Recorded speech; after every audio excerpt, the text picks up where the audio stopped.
दोस्तों नमस्कार। मैंने पहले कुछ वीडियो बनाए थे बांग्लादेश के ऊपर, तो आपने देखा बांग्लादेश में किस प्रकार से गदर हुआ।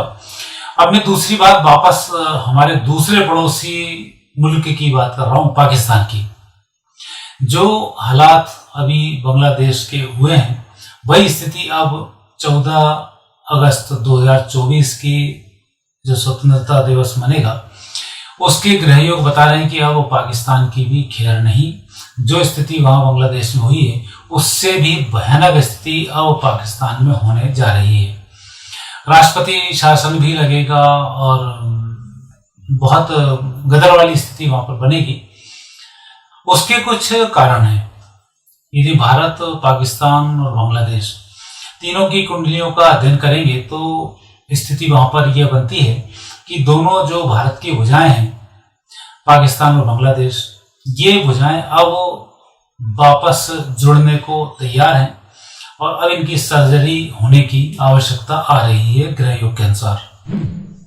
और मैं एक बात और याद दिलाऊं, आपने भी महर्षि अरविंद को पढ़ा होगा, तो महर्षि अरविंदों ने भी एक बार ये बात कही कि भारत पाकिस्तान दो भुजाएं हैं जो निस्ते नाबूद होंगी और फिर एक बार वापस जुड़ेंगी। मैं भारत को पाकिस्तान और बांग्लादेश के साथ जुड़ता हुआ देख रहा हूं।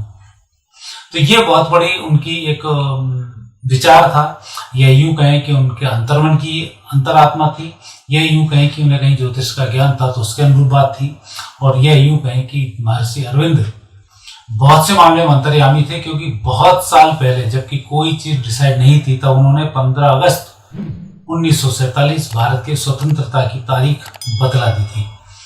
और यदि आप भारत के लिए, भारत की प्रगति के लिए और भारत को समझने के लिए महर्षि अरविंद का अध्ययन आप करोगे तो आपको बहुत से गूढ़ रहस्य सामने आएंगे, और जो उनके गूढ़ रहस्य हैं वह सब अब धीमे धीमे उजागर हो रहे हैं। उनके कुछ ग्रंथ हैं, उनको आप अवश्य पढ़ें तो आपको बहुत सारी चीजें क्लियर होंगी।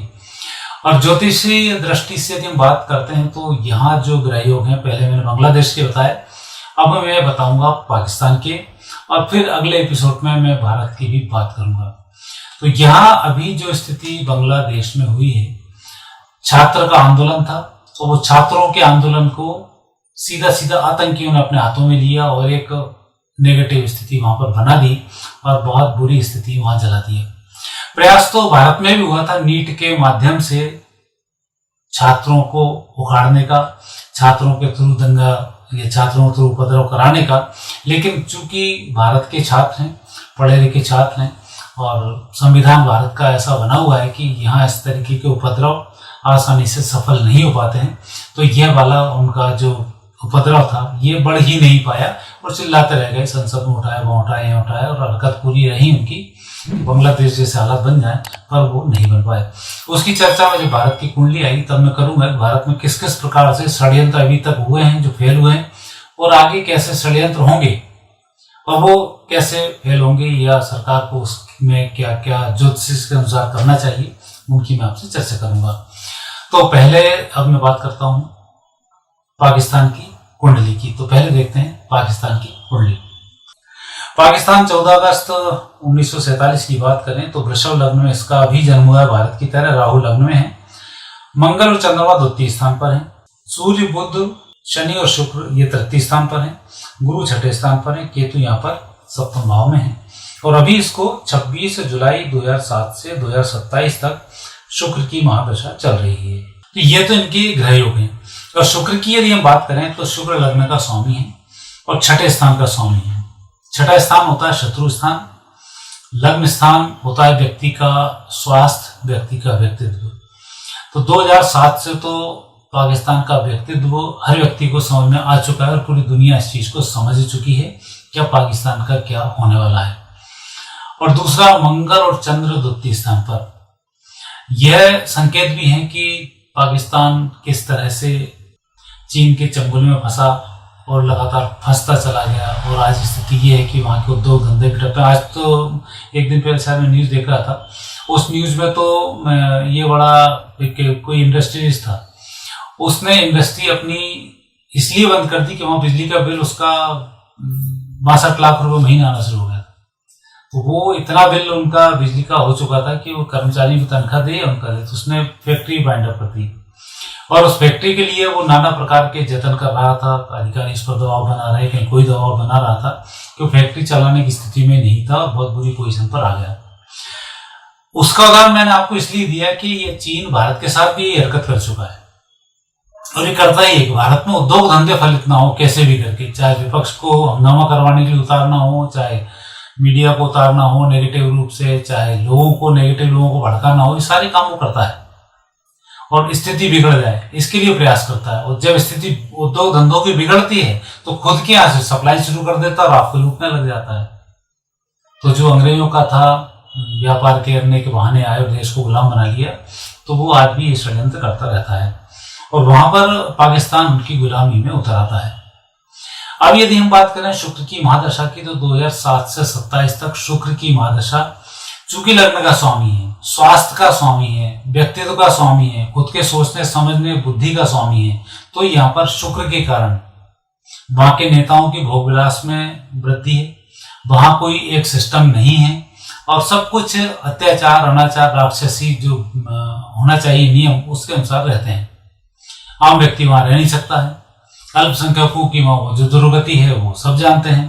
तो ऐसे समय में जब नेगेटिव स्थिति बने और जब शुक्र नेगेटिव हो जाए तो शुक्र है योद्धा ग्रह और योद्धा ग्रह होने के कारण फिर वो उत्पात मचाए बिना नहीं रहता है।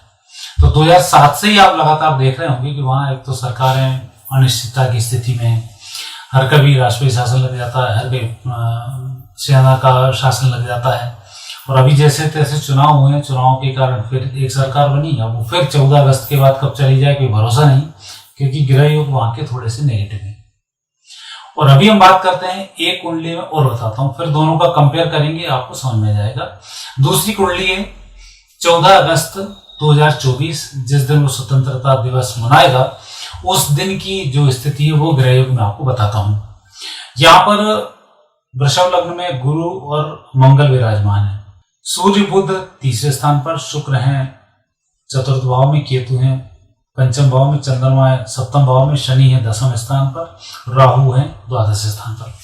अब यहाँ जो स्थिति बनती है, जो ग्रह योग बनते हैं वो ये बनते हैं कि राहु खुद की कुंडली में, मंगल और गुरु आवार हैं, तो अंगारक योग एक उनके लग्न स्थान पर ही बन रहा है और उस अंगारक योग में आग में घी का काम कर रहा है गुरु।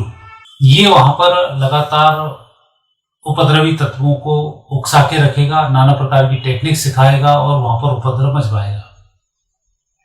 और ये 9 तारीख के बाद से ग्रह योग चेंज है। यदि हम उस अंतरदशाओं की बात करें तो यहाँ जो अंतरदशा 9 अगस्त से शुक्र में बुध है, बुध में सूर्य चल रहा है। 9 अगस्त से स्थिति बनती है 1 अक्टूबर 2024 तक।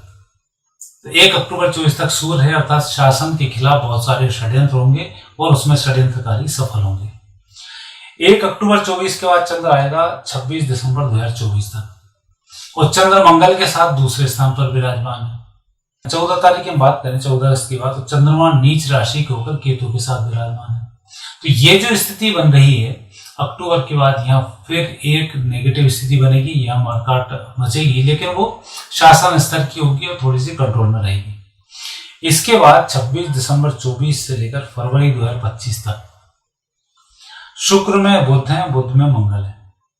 ये है विशेष ग्रह जो मंगल राहु के अंगारक योग के साथ गुरु से योग बना रहा है और यहाँ पर होगा पाकिस्तान में जबरदस्त तख्ता पलट, जबरदस्त विद्रोह।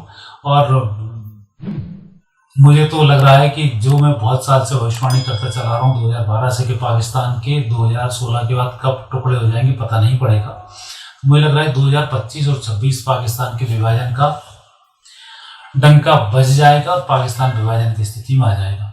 तो वहां पर अब जो स्थिति बनेगी वो आगे न सेना से संभलाएगी, न वहां के नेताओं से समझ में आएगी, न कुछ स्थिति होगी और वहां बिल्कुल एक निरंकुश सा शासन होगा और अरबों खरबों की तोड़ फोड़, कई सरकारी संपत्तियों में आग लगाना, ये तो बहुत बुरी तरीके से होकर सरकार को काफी लंबा नुकसान वहां पर हो जाएगा। तो ये स्थिति वहां पर बन रही है। दूसरी स्थिति बनती है वहां अल्पसंख्यकों के साथ मारपीट, जैसा अभी बांग्लादेश में हुआ सेम और वहां भी होने वाला है। मंदिरों की तोड़फोड़, मंदिरों का वो, और मंदिरों पर निष्ठा हो। और ये आवश्यक भी है एक तरीके से, क्योंकि जब तक वहां पर ऐसे लोग जीवित हैं जो शाकाहारी हैं, सदाचारी हैं, भगवत सत्ता में विश्वास करते हैं, भक्त लोग हैं, जब तक वो वहां टिके रहेंगे तब तक इनका अंत होना भी मुश्किल जाएगा। तो सबसे पहले जब ऐसी स्थिति बनती है तो एक सज्जन व्यक्ति ही वहां से भागता है, मारा जाता है, उसको परेशानी की जाती है। जब उसकी बददुआएं लगती हैं तब स्थिति खतरनाक हो जाती है। मैं तो कई बार वीडियो पे बोल चुका हूं कि पाकिस्तान, बांग्लादेश से जितने हिंदू है सबको इंडिया बुलवा लो आप। 3 महीने में रिजल्ट समझ में आ जाएगा। अपराधी, आतंकी जो होता है वो आपस में लड़के ही मर जाता है। अफगानिस्तान में कब एक दूसरे को काटपीट मचा देते हैं कोई पता ही नहीं पड़ता है, क्योंकि वहां अल्पसंख्यक नहीं है, ऐसे सज्जन व्यक्ति वहां पर नहीं है, ऐसे सच्चरित्र व्यक्ति वहां पर नहीं है, क्योंकि ना इनके यहाँ चलना चाल चलन है, ना चरित्र है, ना सज्जनता है, कोई बचा ही नहीं। तो ऐसी स्थिति में नेगेटिव योग वहां पर बन जाते हैं। तो आने वाले समय में ये स्थिति पाकिस्तान की होने वाली है कि 14 अगस्त का जो स्वतंत्रता दिवस है, हम पहले 14 अगस्त, 26 जनवरी पर 3 महीने 4 महीने पहले से व्यवस्थाएं करते थे, आतंकी ना घुस जाए, बम ना फोड़ दें, लाल किले में ना फोड़ दें। वो हमने बहुत देखे हैं। 2002 से लेकर 2014 तक तो ऐसा होता था, दिल्ली में हम ट्रेन से भी जा रहे हैं तो चेकिंग 25 जगह होती थी, उतर रहे हैं तो चेकिंग होती थी। कहाँ क्या स्थिति बनती है। हमारा स्वतंत्रता दिवस हम गुलामी में मनाते थे। अब वही स्थिति पलटी है कि खुद का स्वतंत्रता दिवस कैसे मनेगा, वो आतंकी खुद जाने, क्योंकि जैसा करोगे वैसा भरोगे, टेट फॉर टेट।